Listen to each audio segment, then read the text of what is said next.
Top 5 teams who will take advantage of the merit-based revenue in the ACC. Didn't need my glasses for that one at all. Thank you, Emery. We couldn't figure out how to shorten this title. We just kind of did it. But if the merit-based revenue thing goes through, there are 5 schools, and one of them wasn't in the so-called Magnificent Seven that Brett McMurphy coined, that will take advantage of. One of them who's totally in favor of it. They're number 5, Wake Forest. Look there, and I'm not sure how the merit-based goes if it goes past football and men's basketball, but football team's been very consistent and good under Dave Clawson and will probably continue to be, although they do take a huge loss with Sam Hartman not being there this year. The basketball team is usually good.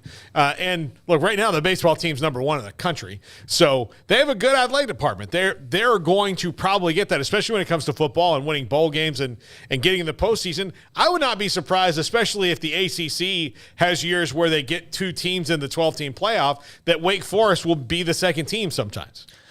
Sorry, I know that the headline was like, "What is this? The 5 most likely to take advantage of that merit-based revenue." I don't think that if you just without the benefit of internet and things like that, if you just said go make a top 5 list, all that, I don't think I would have had Wake Forest in there. But I mean, yeah, listening to your explanation, I mean, it makes sense. Football's coming around. They do have the number 1 baseball team, and I could see where school wide they could potentially take advantage of that. They were all for it. I thought at first, it's Wake Forest. What choice do they have, too? No, but where are they going? I mean, that's another part of it. Of course you were all for it. Guess what? Baylor was all for the Big 12 sticking together.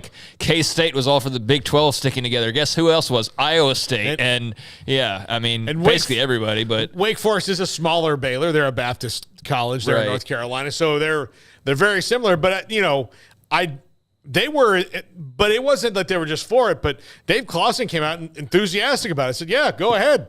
I'll take your money. That's fine." I think if you feel like you have confidence in the direction you're going and what you're doing and how you're performing, then why shy away from a merit-based system? It should only motivate people. I mean, I do think that there are certainly some arguments to be made of why it won't be great for some, but that could be a case-by-case basis or, based on, specific, instances. But, I wouldn't have thought of them like I said. But, you'd absolutely could see them take full advantage of that. Well, it also, but it is in the merit-based system, yes, get better. But it also depends on how your institution is going to dedicate the resources so that you do get it and point their efforts enthusiastically. Wake Forest currently right now has an administration that's doing that, which I also think that will help them.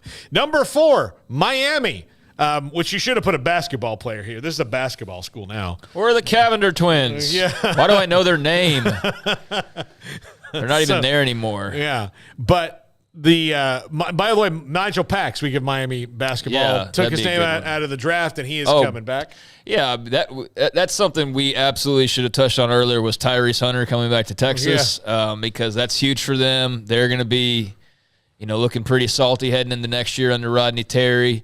I don't think that was a shocker because I don't know how great his NBA prospects were, so that was kind of an assumption that he would probably be back for some, but to get him back officially, that is a big deal. They still have a little under 2 weeks, but once the mocks start coming out and the lottery has been this will start coming fast and furious. Yeah. The wave of guys coming back. But, he made it official, and so, he obviously heard what he needed to hear to make a decision, and he's coming back to Austin, so that's a big deal for them. But, Nigel Pack as well, and that's a pretty clean-looking uniform right there. I don't know if it's the way the picture's taken, but it looks pretty sweet. Yeah. That all white for the Canes. No, I agree with you, and even though it physically repellent to me, it looks this is a cool shot right there. But, yeah, no, it is. And if Mario Cristobal gets that football program pointed in the direction, what Miami has not been able to do that they used to do was they basically put a lid on everything south of Tampa when it came to players. You could get a couple because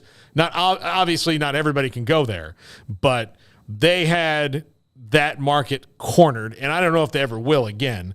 But if you can even get some of that back, Miami can start rolling, and they actually look like they're spending resources on football and basketball now in that department. And so if they appear to be on an upward trajectory for the first time in a very long time, not just football-wise, but but athletically. So I do think that they have a possibility to corner some of that market if they do it right. But it's been a long time. Kind of they and Nebraska are in the same situation right now. They're pointed in what appears to be the right direction, but they have to continue to make the right decisions along the way. Yeah, I mean, they might have had the greatest college football team ever. I know that, now recently you want to talk about LSU 2019, but, 0-1 Miami is, to me, always going to have the top place. You can make arguments outside of that, but that's also 2001. I was still in high school at that point, man. Like, that's a long time ago, and we're kind of still living off that. But granted, it's partly okay because that is maybe perhaps the greatest team of all time. So it's not like you're just like, oh, yesteryear when we were pretty. No, like that was maybe the greatest ever. I saw them in person, and it still sits with me how unbelievably big and strong and fast they were. Yeah, I mean, they had like 40-something pros on that team, but I would love to know, and I don't know how the actual numbers of, revenue splits and how all that would work, but if you were going to look at a year where, I'd love to see if there's an exact formula on how it works. I would love to see what Miami this year would have made. You've got a top 10-ish baseball team right now. You obviously had great success in men's and women's basketball. Football was a downer. But if you can get that going, I mean, those other three have all performed well, and I'm not even thinking of, all of the other various sports, but just in terms of, the top four, if you will, 3 of the 4, they had banner years. Now, they've also, picked their spots as far as NIL. That seems to have worked out well for them.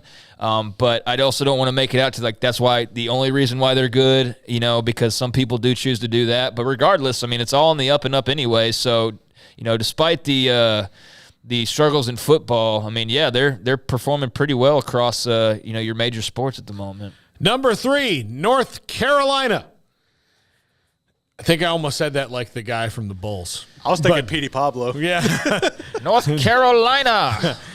Please don't mention that song around Garrett, whenever my friends from college, if you meet them this summer when they come into town for the wedding festivities, please do not mention that song to them and ask them what would happen. Well, now I'm going to have to. Don't request that one. Request Freak a Leak. Oh, Petey Pablo. Yeah. Yeah. So we're definitely requesting that at the wedding somehow or another. Yeah. But yeah, North Carolina. Now that, look, if they can, and I'm not trying to already send Mac Brown into retirement, but he was essentially retired and came out to go back to UNC. If they can consistently get football where I think Mac is taking it, especially if they can get somebody to follow up Drake May at quarterback after this year, who's probably going to be the third or fourth pick, second or third, fourth pick in the draft next year. If they can follow up Drake May consistently, we know what they're going to do in basketball most of the time. Now, I doubt they're going to go worst to first or first to worst like they did this year that often, but they will. They have dedicated funds to basketball. That is one of the only things that brings people joy, apparently, in Chapel Hill, because they love it that much. This is a team that could, again, grab a big piece of that pie. Yeah, I mean, they're a school with a lot of potential for sure, and a lot working in their favor. Football, I think, gets a little bit too much credit. To me, they're the Texas A&M of the ACC. Yeah, and that there's they're getting credit because they have all of the things that you would like to have, but they don't necessarily have the most important thing, which is the actual results. Yeah, over and over. They should win a lot more than they do in football. Yeah, they do have a great quarterback right now. And I'm not sure how it's all shaping up beyond this year. I mean, the focus really just needs to be on this year, but I don't know enough to say what they could look like 2-3 years down the road. But this is so heavily weighted by men's basketball. I mean, that's their bread and butter, and that's what they thrive on. If they can get football to perform at a regularly high level, then yeah, I mean they've got to that. Also though depends on how is this all calculated? Is winning in women's basketball equivalent to winning in men's basketball? What does that all look like? Because if 75% of it's football and men's basketball, then yeah, they're right there.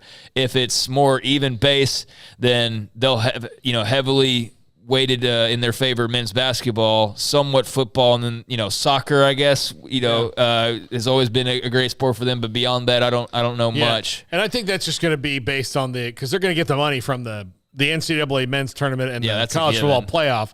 That's where the money's coming from. So do you allot that for some of the non-revenue sports? Or, Yeah, that's what I'm saying. Is like, how does that? If you're doing like merit-based, is it just simply football and men's basketball? Yeah. Is that all it's going to come from, or does yeah. the women's tournament start to generate a little bit money? You know, there's some talk about like how they could redo that. But yeah, I mean, just based on revenue sports, yeah, they got to be right there at the moment with MAC and football, and then obviously with that historic basketball program. Yep. Number 2, Florida State.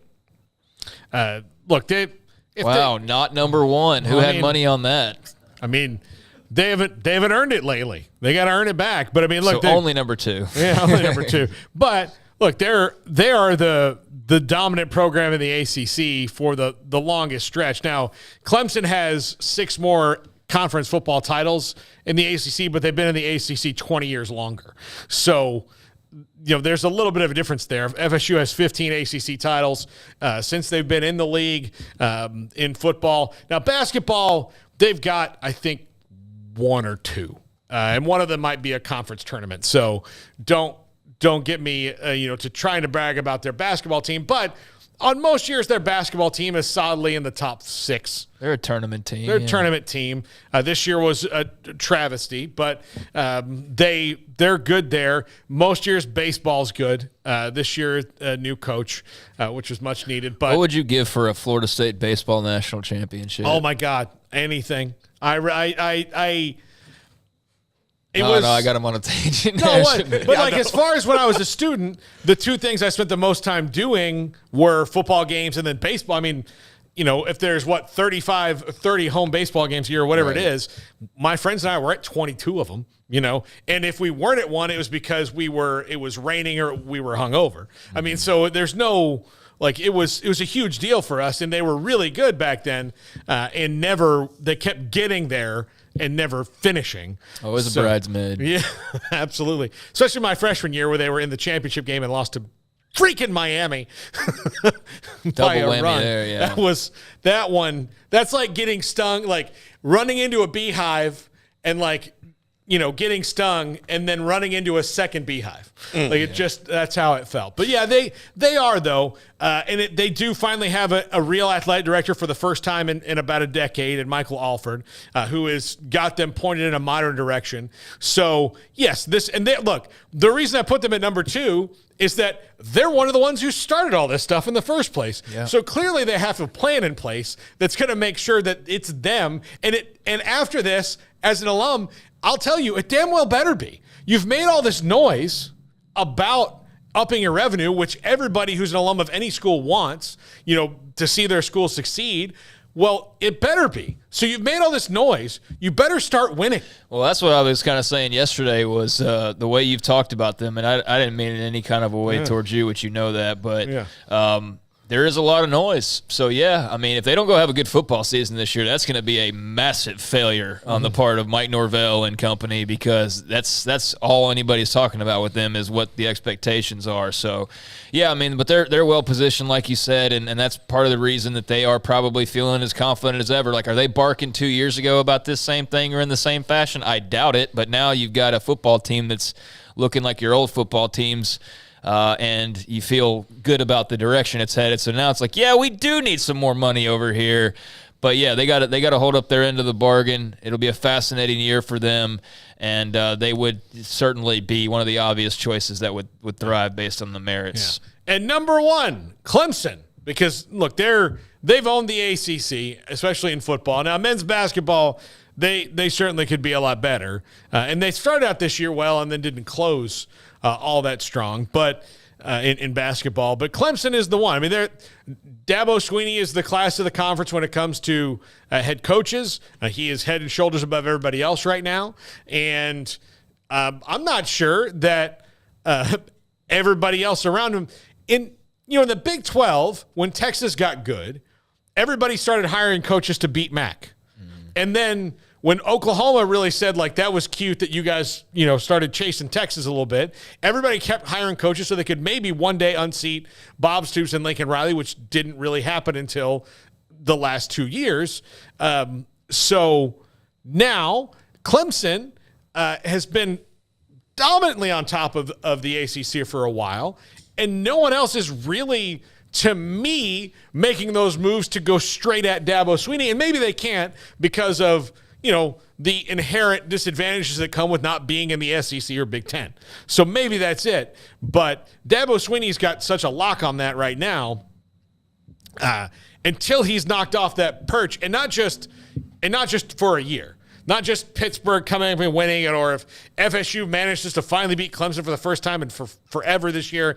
If that happens, well, somebody's going to have to do it again and again and again and put some distance between Clemson conference titles. Because otherwise, Dabo's the boss of the conference, and they're going to get that big merit-based share more than anybody else. Yeah, I mean, they've got the top football program, and that's what puts the most butts in seats and sells the most tickets. So if you got that, then I think you're deserving of a number one. Not sure where they'd stack up as far as all-around athletics programs or just, your top 2 or 3 sports. But, I mean, they got the big one, and they're very clearly in control of that one. Although maybe the grip is slipping a little bit. That's the big wonder at the moment, I think, in the ACC. Beyond what happens off the field is Clemson still got that tight grip like they've had for many years now. And that will be one of the fun things to see this upcoming season, especially with, FSU rising up as a contender and UNC, perhaps others, being able to make it interesting as well. Yep. All right, that's going to do it for 365 Sports. Thanks to